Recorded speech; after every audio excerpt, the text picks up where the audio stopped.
What happens when an ancient vessel meets an unstoppable force?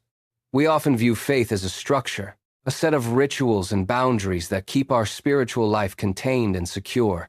But what if the kingdom of God is not a container but a fermenting, expanding life force?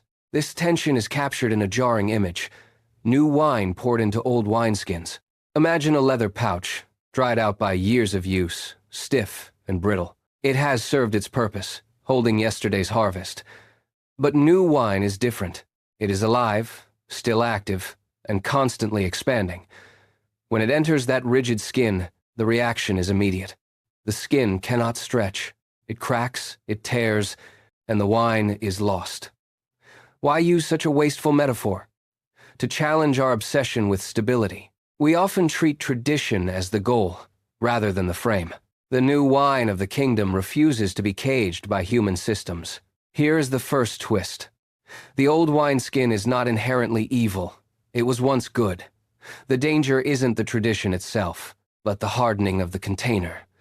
When we prioritize the preservation of our methods over the movement of the Spirit, we inadvertently destroy the very thing we claim to protect. Consider the religious leaders of Jesus' day.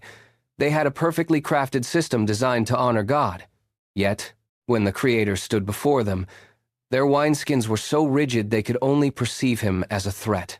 This leads to an uncomfortable truth. Revival is often disruptive.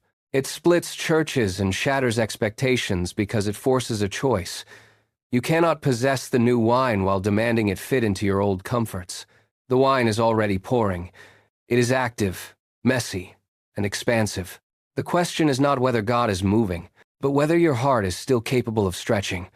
Are you holding on to the leather of your past? Or are you becoming a vessel flexible enough to contain the future? True faith is not found in the strength of the container, but in the humility to be reshaped by the wine.